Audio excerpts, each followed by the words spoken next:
샬롬! 여러분, 하나님을 믿고 의지한다. 그리고 하나님 이외에 다른 것은 믿고 의지하지 않는다. 그랬을 때 나머지 것들에 대해서는 가난하다. 이렇게 하나님에 대해서는 부요하다. 이렇게 표현을 하는 겁니다. 가난하다라는 것은 꼭 돈이 없어서 가난한 것도 있지만 내가 돈을 의지하지 않으면 나는 돈에 대해서 가난한 사람이 될 수 있는 거예요. 내가 돈을 얼마큼 믿느냐 하는 문제지 내가 돈을 얼마큼 가지고 있느냐 하는 문제는 아니라는 거죠. 그러니까 돈을 많이 가지고 있으면 많이 의지할 수밖에 없는 건데 돈이 없는 사람도요, 없는 돈을 의지할 수 있어요. 돈에 대한 신뢰하고 돈은 꼭 비례하진 않거든요. 돈을 철저히 신뢰한다 그래서 많은 돈이 생기고, 돈을 신뢰하지 않는다 그래서 돈을 벌지 못하고 꼭 그런 것은 아니에요.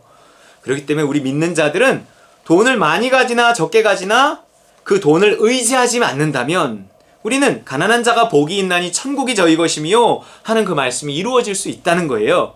그렇기 때문에 우리가 무엇을 의지하는가 하는 데 있어서 오직 하나님만을 의지하고, 내가 무언가를 많이 가지고 있어도 그것을 의지하지 않는 것, 내가 주변에 사람들이 있어도, 내가 능력 있는 부모가 있어도 그런 것들을 의지하지 않고 마치 없는 사람처럼 하나님만 찾고 하나님만 의지할 수 있을 때 하나님은 그 사람을 심령이 가난한 사람으로 보시는 거예요. 심령이 가난한 자는 복이 있나니 천국이 저희 것이며, 천국이, 행복이, 영생이, 구원이, 하나님의 사랑이 누구에게? 하나님만 의지하는 사람에게. 그렇기 때문에 우리가 세상 나라에서 세상 왕이 있단 말이에요.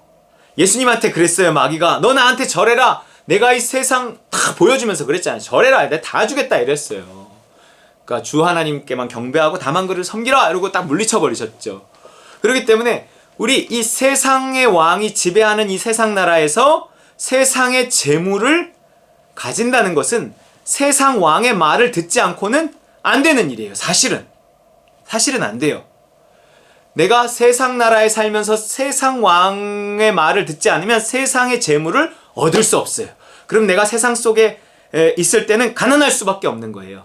그러면 예수 믿는 사람은 다 가난하게 살아야 되느냐? 예수 잘 믿는 사람은 예수님의 명령에 순종하고 믿음을 따라 살면 그냥 다 가난해지는 것이냐? 가난해도 그냥 치심치 않고 그냥 그런 어떤 수준으로 그냥 극복하는 거지 객관적인 부나 풍성함은 없는 것이냐? 꼭 그렇지 않아요. 여러분, 세상 나라에 속해 있으면서도 하나님의 말씀을, 세상 왕의 말을 듣지 않고 하나님의 말씀을 듣는 사람은 하나님이 공급하시는 부를 얻을 수 있어요. 그 하늘나라의 부. 그 하늘나라의 부가 꼭 보이지 않는 부만 있는 것이 아니라 그것이 보이는 부일 수도 있다는 거죠. 그렇기 때문에 우리는 세상 나라의, 세상 임금의 말을 듣고 세상의 재물을 취할 자는 아닙니다. 그러면 세상 임금의 종이 될 수밖에 없어요. 그리고 나는 세상에 속해서 그 물질이 가져다주는 쾌락이나 즐거움이나 안정감을 얻을 수 있을지 모르겠지만 하나님 나라의 진정한 기쁨과 행복과 그 나라의 진정한 풍성함과 하나님의 사랑, 재물과 함께 겸하여 주시는 그 하나님의 은혜, 이런 거를 누릴 수는 없다는 거죠. 여러분, 오늘 출애굽기가 나온 김에 여기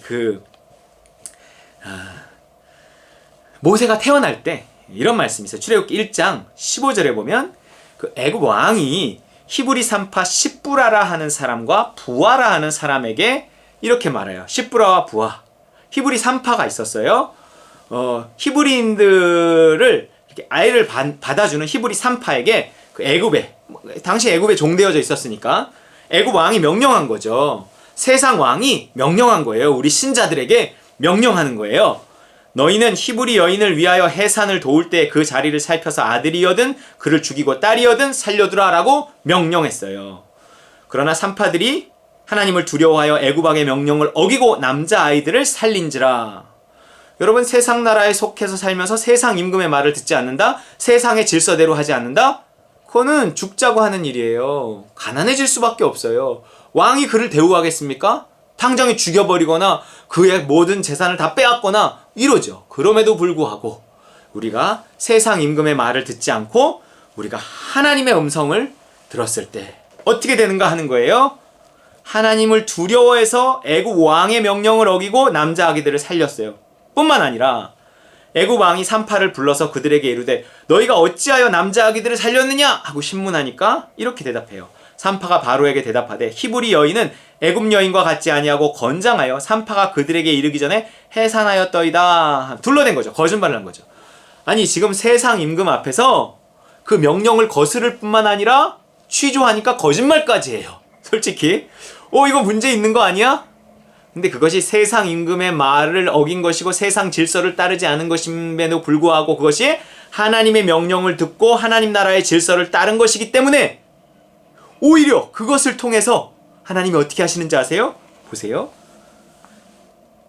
20절 하나님이 그 산파들에게 은혜를 베푸시니 그 백성은 번성하고 매우 강해지니라. 그 산파들은 하나님을 경외하였으므로 하나님이 그들의 집안을 흥왕하게 하신지라.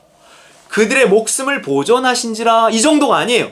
그들의 집안을 흥왕하게 하신지라. 할렐루야. 우와, 어떻게 세상 나라에 살면서 이 세상 임금의 말을 듣지 않고도 흥왕할 수 있는가? 어떻게 세상 질서를 따르지 않고, 세상 질서가 있거든요. 그 치열한 생존 경쟁에 죽기 아니면 까무러치기, 너 죽고 나 살자 하는 그 치열한 생존 경쟁을 속에 살아가면서 내가 뱀처럼 지혜롭고 비둘기처럼 순결하게, 내가 양의 탈을 쓴 이리도 아니고 이리의 탈을 쓴 양도 아니고 그냥 양으로서 어떻게 해요? 내가 너희를 보냄이 양을 이리 가운데 보낸 것 같도다. 그러면 양이 이리 가운데서 어떻게 살아남아요? 목자 곁에 붙어 있으면 됩니다. 철저하게 목자의 음성을 듣고 목자를 쫓아가면 이리 속에서도 살아남을 수 있어요. 이 이리는요, 목자의 음성을 듣는 양을 건드리지 못해요. 목자 곁에 붙어있는 양을 해하지 못합니다. 그렇기 때문에 이 애굽 왕, 세상의 임금, 세상의 질서를 거슬러서 불순종하고 거짓말을 했음에도 불구하고 그 하나님 나라의 질서 속에서 하나님의 명령을 따르고 하나님을 경외하고 하나님께 순종함으로 말미암아 세상 속에서 하나님 나라의 부를 누리며 살아갈 수 있었다는 거예요. 그 산파들은 하나님을 경외하였으므로 하나님이 그들의 집안을 흥왕하게 하신지라. 여러분, 우리가 세상 속에 살면서도 하나님께서 회복해 하시는 그 은혜, 내 영적으로뿐만 아니라 육적으로도 회복해 하시는 그 은혜, 정말 부욕해 하시는 그 은혜마저도 우리가 누릴 수 있는 유일한 방법은 하나님을 경외하고 하나님의 뜻에 복종하는 거예요. 세상 질서를 거스르면, 세상의 명령을 거스르면, 세상 왕의, 세상 임금의 그 지시를 따르지 않으면 당장에 죽을 것 같고 망할 것 같고 장사가 안 될 것 같고 정말 어떻게 될 것 같아요. 그렇지만 그들이 말한 것이 하나님의 말과 다를 때, 내가 하나님 앞에서 사람의 말을 듣는 것보다 하나님의 말씀을 듣는 것이 옳으니라 이러면서 뭔가 담대히 죽으면 죽으리라 하는 각오, 그 순종 속에 혹시 당장은 어려움이 있을지 모르겠지만 하나님께서 반드시 회복해 하시고 또 그럼에도 불구하고 오히려 더 좋은 결과를 가져오는 그런 회복의 역사를 있게 하신다는 거예요. 좀 우스운 얘기긴 하지만 제 간증 하나 짧게 하면, 그 아버지가 살아계셨을 때, 마지막 이제 그 살아계셨을 때 제가 학교 조교를 하고 있었고 아버지가 위암 판정을 받으셨는데 이제 수술을 하셔야 되는데 제가 기도하는 중에 하나님이 우리 아버지가 기도원에 들어갔으면 좋겠다는 마음을 주시는 거예요. 그래서 제가 아버지한테 말했더니 아버지가 믿음이 이제 별로 없으셨기 때문에 안 들으셨어요.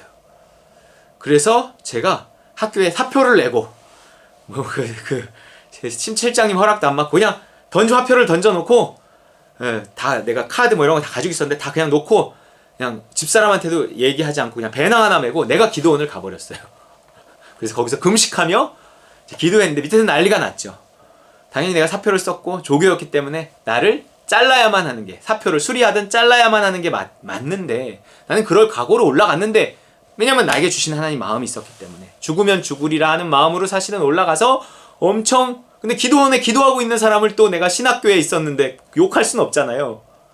그런데 이제 얼마 후에 이제 기도를 끝나고 내려왔을 땐 하나님이 오히려 내가 잘렸어요. 생계가 막막한데 하나님이 여차여차 갑자기 어떻게 하셨는지 모르겠는데 제가 정식 직원이 되면서 등촌중학교로 발령을 받아 1년간 성경교사를 할 수 있게 됐고, 그리고 1년간 성경교사를 하면서 딱 대학원 논문 기간이 겹쳐서 대학은 너무 바빴거든요. 등촌중학교에 가니까 바쁘지 않더라고요. 별로.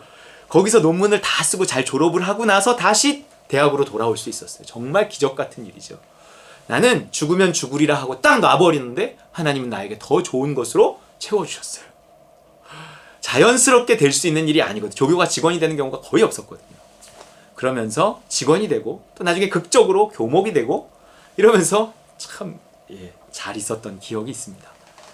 우리가 하나님의 믿음으로 순종하고 세상 임금, 세상 임금이 꼭 아닐지라도 하나님의 명령을, 하나님을 경외하는 마음으로 순종할 때 하나님은 우리에게 정말 회복해 하시며 회복을 넘어 더 좋은 것으로 허락하신다는 사실을 믿으시고 승리하시는 저와 여러분 되시길 주의 이름으로 축원합니다.